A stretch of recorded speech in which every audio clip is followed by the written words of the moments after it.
Hi friends, இது என்ன வீடியோனா, இது எங்கள் அம்மா தான் இந்த குழம்பு செஞ்சாங்க. ஆனால் இந்த ரெசிபி வந்து எங்கள் பாட்டியுடைய ரெசிபி, எங்கள் அம்மாவுக்கு அம்மாவுடைய ரெசிபி தான் இது. அவங்க வந்து இது அடிக்கடி செய்வாங்க. இதை நாங்கள் சாப்பிட்ருக்கோம். இதை நான் அம்மாக்கிட்ட கேட்டுகிட்டே இருந்தேன். அம்மா இங்கே வந்திருந்ததால் செய்ய சொன்னேன்.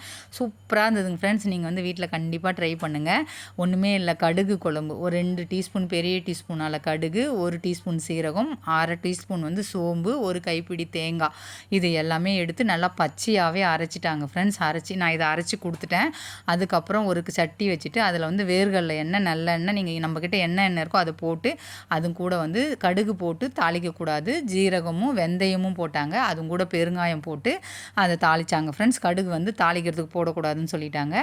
அந்த வெங்காயம் வந்து ஒரு 100-150 கிராம் வெங்காயம் பச்சையாகவே இடித்து வச்சுட்டோம். அதுக்கப்புறம் பூண்டும் வந்து நல்லா தாராளமாக ஒரு 2-3 பூண்டு பல் பெருசு பெருசாக இருக்கும் இல்லைங்களா, அதை மாதிரி போட்டு அதையும் இடிச்சிட்டு கருவேப்பிலை போட்டு நல்லா வதக்கிட்டாங்க ஃப்ரெண்ட்ஸ். வதக்கி வந்ததுக்கப்புறம் அதுவும் கூட வந்து தக்காளி வேணும்னா போடலாம், ஆப்ஷனல் தான், வேணான்னாலும் இல்லைனா கூட விட்டுடலாம் அப்படின்னு தான் சொன்னாங்க. ஆனால் நாங்கள் தக்காளி ஒன்று போட்டோம். போட்டதுக்கப்புறம் பெரிய லெமன் சைஸ் புளி இருக்குங்களா, அது ஊற வச்சுருந்தோம். அதை நல்லா கரைச்சி, ரொம்ப தண்ணி வைக்கலைங்க ஃப்ரெண்ட்ஸ், ரொம்ப கம்மியாக தான், வெறும் குழம்பு மிளகாத்தூள் தான் போட்டாங்க, வேறு எதுவுமே போடலைங்க ஃப்ரெண்ட்ஸ். குழம்பு மிளகாத்தூள் நம்ம வீட்டில் அரைச்சி வச்சுருப்போம் இல்லைங்களா, அதுவும் அப்படி இல்லைன்னா ஆச்சியோ இந்த நம்ம பிராண்டட் இருக்கு இல்லைங்களா, அதில் ஏதாவது குழம்பு மிளகாத்தூள் அப்படி போட்டுக்குங்க. அந்த அரைச்சி வச்சு தான் அதில் போட்டு கலக்கிட்டாங்க. மஞ்சத்தூள் கொஞ்சம் போட்டோம். இந்த ரொம்ப தண்ணி ஊற்றலைங்க ஃப்ரெண்ட்ஸ், ஓரளவுக்கு ஊற்றிருந்தாங்க. மஞ்சத்தூள் கொஞ்சம் போட்டு உங்கள் காரத்துக்கு ஏற்ற மாதிரி மிளகாத்தூள் போட்டுங்க, கூட்டவோ குறைச்சவோ செஞ்சுக்குங்க. இதை போட்டுட்டு கல்லுப்பு போட்டுட்டோம். அதுக்கு ஏற்ற மாதிரி நல்லா சுண்ட வச்சாங்க ஃப்ரெண்ட்ஸ். நல்லா எண்ணெய் பிரிஞ்சு வந்தது. தண்ணி நிறைய வச்சிடாதீங்க, நார்மலாக வைங்க, நம்ம உங்கள் குவான்டிட்டி அங்கே தெரியும் நமக்கு, அது மாதிரி வச்சுக்கோங்க.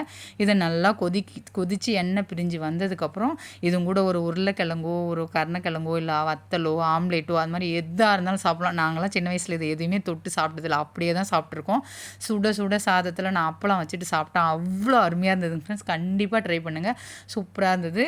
இது வந்து அடிக்கடி நாங்கள் சாப்பிட்ட ரெசிபி எங்கள் வீட்டில், இது எங்கள் பாட்டிக்கிட்ட. அதனால் அம்மாகிட்ட கண்டிப்பாக கேட்டிருந்தேன். நான் ஜீரக குழம்பு, எள்ளு குழம்பு கண்டிப்பாக போடுவேன். அம்மாவை கேட்டு அவங்களே செய்ய சொல்லி, சூப்பராக இருக்கும் ஃப்ரெண்ட்ஸ். ட்ரை பண்ணி பார்த்துட்டு எப்படி வந்ததுன்னு சொல்லுங்கள். செம்மையாக சாப்பிட்டோம், 3 நாள் வச்சுருந்து சாப்பிட்டோம் ஃப்ரெண்ட்ஸ். அவ்வளோ டேஸ்ட்டாக இருந்தது.